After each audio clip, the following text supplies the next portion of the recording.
Shalom, selamat pagi anak-anak ibu yang ibu kasih dalam Tuhan Yesus Kristus. Apa kabar anak-anak ibu semuanya? Ibu berharap kita semua di dalam pemeliharaan Tuhan dan terus kuat di dalam tuntunan Tuhan.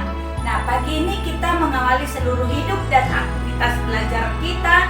Kita boleh datang kepada Tuhan dalam ibadah pagi ini. Ibu akan mengajak kita menyanyikan satu lagu, Bimbinglah Aku, ya Tuhan. Bimbinglah aku, ya Tuhan, di sepanjang jalan hidupku. Firman-Mu bagaikan sulung, agar ku tak sesat di jalan.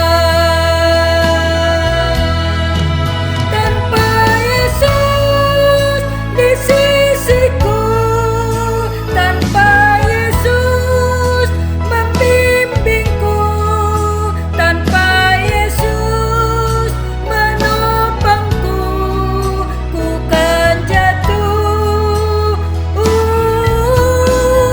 Dengan Yesus di sisiku, dengan Yesus membimbingku, dengan Yesus menopangku, ku tak jatuh.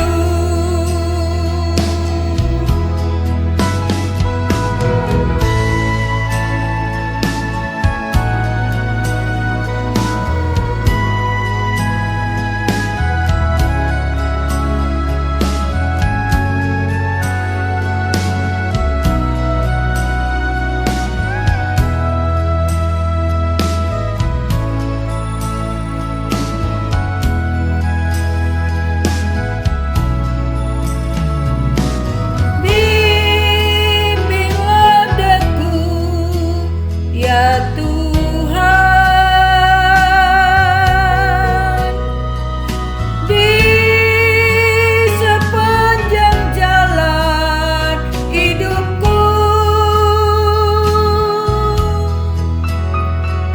Firman-Mu bagaikan sulung, agar ku tak sesat di jalan. Tanpa Yesus di sisiku, tanpa Yesus membimbingku, tanpa Yesus menopangku, ku kan jatuh. Dengan Yesus di sisiku, dengan Yesus membimbingku, dengan Yesus menopangku, ku tak jatuh. Mari kita berdoa. Bapa di surga, kami mengucap syukur kepadamu untuk kasih-Mu bagi kami. Saat ini kami mau belajar firman-Mu, kiranya Engkau menolong kami, mengajari kami untuk kami dapat mengerti akan kebenaran firman-Mu, sehingga lewat firman-Mu kami dapat hidup, melakukan apa yang seturut dengan kebenaran-Mu dan kehendak-Mu. Terima kasih ya Bapa, dalam nama Tuhan Yesus kami berdoa dan mengucap syukur. Amin. Kita akan membaca bagian firman Tuhan yang akan kita pelajari hari ini dari 1 Raja-Raja 12 ayat 25 sampai 33. Dan Ibu akan mengajak kita untuk membaca ayat 25 sampai ayat yang ke-30 saja. Ibu membaca dari tempat ini, anak-anak kami dapat membaca di rumah masing-masing. Kemudian Yerobeam memperkuat Sikem di pegunungan Efraim, lalu diam di sana. Ia keluar dari sana lalu memperkuat Penuel. Maka berkatalah Yerobeam dalam hatinya, kini mungkin kerajaan ini kembali kepada keluarga Daud. Jika bangsa ini pergi mempersembahkan korban sembelihan di rumah Tuhan di Yerusalem, maka tentulah hati bangsa ini akan berbalik kepada Tuhan mereka, yaitu Rehabeam, Raja Yehuda. Kemudian mereka akan membunuh aku dan akan kembali kepada Rehabeam, Raja Yehuda. Sesudah menimbang-nimbang, maka raja membuat 2 anak lembu jantan dari emas, dan ia berkata kepada mereka, sudah cukup lamanya kamu pergi ke Yerusalem, hai Israel. Lihatlah sekarang Allah-Allahmu yang telah menuntun engkau keluar dari tanah Mesir. Lalu ia menaruh lembu yang satu di Betel dan yang lain ditempatkannya di Dan. Maka hal itu menyebabkan orang berdosa, sebab rakyat pergi ke Betel menyembah patung yang satu, dan ke Dan menyembah patung yang lain. Bagian firman Tuhan ini kita akan renungkan di dalam tema atau judul manipulasi agama demi kekuasaan. Anak-anak, ada satu istilah yang mungkin sudah tidak asing lagi di telinga kita, yang bunyinya, khususnya anak-anak ibu yang di kelas yang besar, yang bunyinya lupa kacang pada kulitnya. Artinya adalah seseorang yang melupakan asal usulnya, atau orang yang telah berjasa dalam kehidupannya. Tapi ada satu ungkapan lain yang ibu sendiri juga baru dengar atau baru tahu, yaitu sudah duduk lupa berdiri.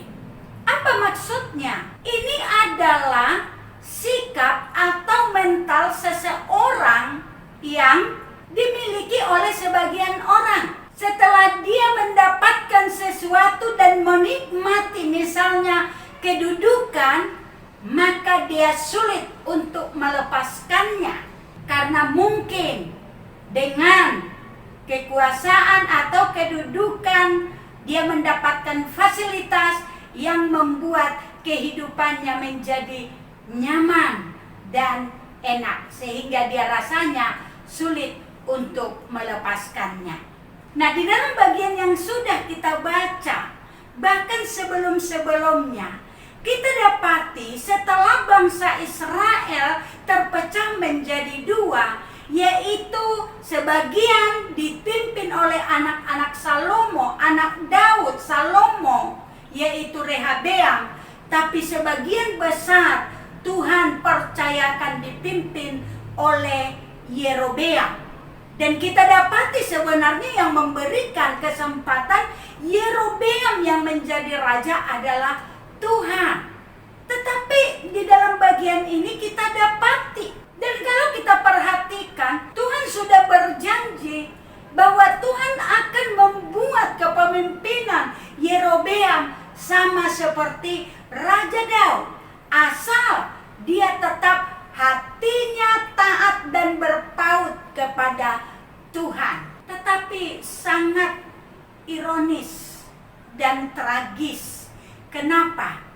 Di dalam bagian ini kita dapati Yerobeam merasa khawatir.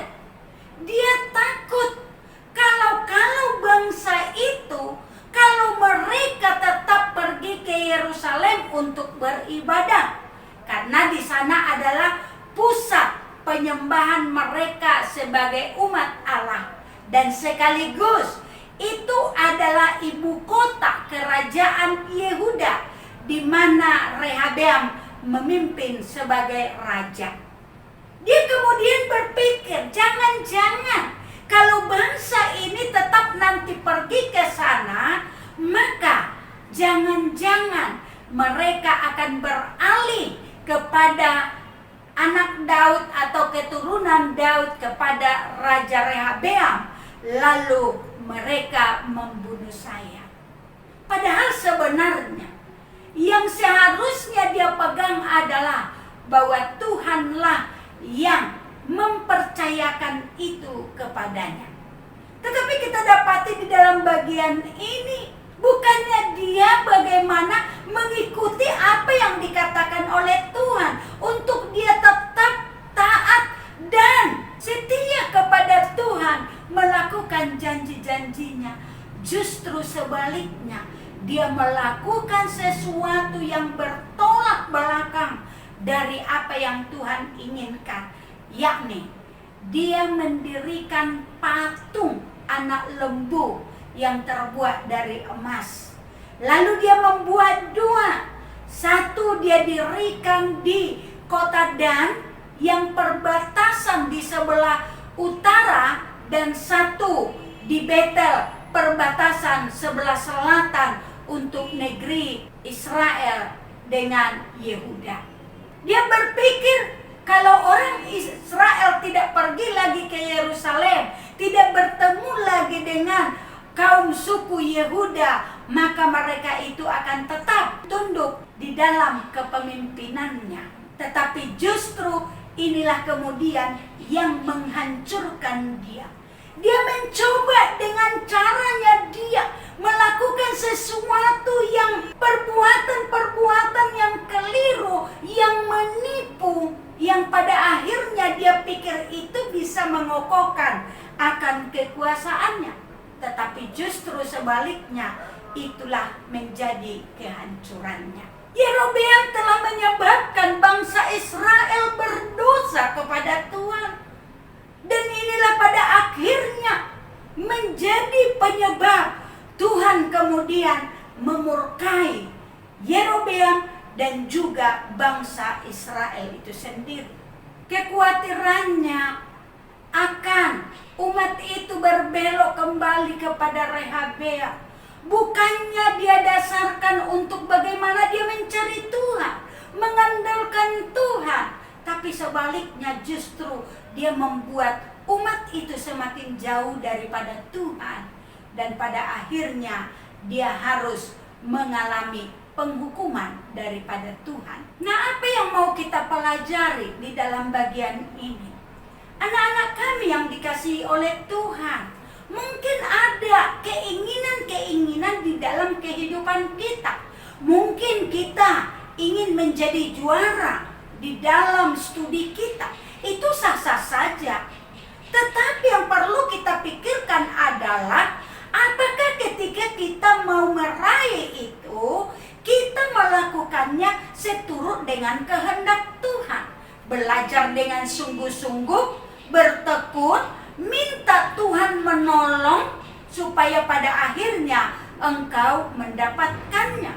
Atau dengan cara yang curang, hati-hati. Dengan cara-cara yang menipu, maka tentunya itu Tuhan tidak akan berkati. Nah, demikian juga nanti ketika kamu besar, kamu menjadi seseorang yang kemudian mendapat kedudukan. Nah, anak-anak kami perlu harus disadari bahwa kita harus melakukan apa yang benar, apa yang berkenan kepada Tuhan. Karena kita tahu segala sesuatu yang ada di dunia ini adalah dari Tuhan dan milik Tuhan. Seharusnya ketika kita ingin mendapatkan itu, kita harus terus mengandalkan Tuhan. Nah, anak ibu, kalau di hari ini mungkin papa mamamu adalah orang-orang yang mungkin punya kedudukan. Nah, kamu boleh bersama dengan papa mama setiap hari berdoa, minta Tuhan menolong supaya papa mama di dalam kehidupannya melakukan tanggung jawabnya untuk mengemban kekuasaan, jabatan yang dipercayakan, untuk melakukannya seturut dengan kehendak Tuhan. Sehingga apa yang mereka lakukan itu sungguh memperkenankan hati Tuhan, dan Tuhan memakai mereka boleh menjadi berkat, dan Tuhan sendiri yang memberkati hidup papa mama dan hidup anak-anak kami semuanya. Amin. Mari kita berdoa. Bapa di surga, kami mengucap syukur dan berterima kasih untuk kebenaran firman-Mu yang kami dengarkan. Kiranya Tuhan menolong kami di dalam perjalanan hidup kami untuk kami terus dapat melakukan apa yang benar, apa yang Tuhan kehendaki, untuk boleh meraih dan mempertahankan apapun yang kami dapat lakukan di dalam kehidupan kami. Terima kasih ya Bapa. Hari ini kami mau belajar, mohon Tuhan sendiri juga yang menolong kami. Terima kasih Bapa, dalam nama Tuhan Yesus kami berdoa dan mengucap syukur. Amin. Sampai di sini ibadah kita. Selamat pagi, Tuhan Yesus memberkati.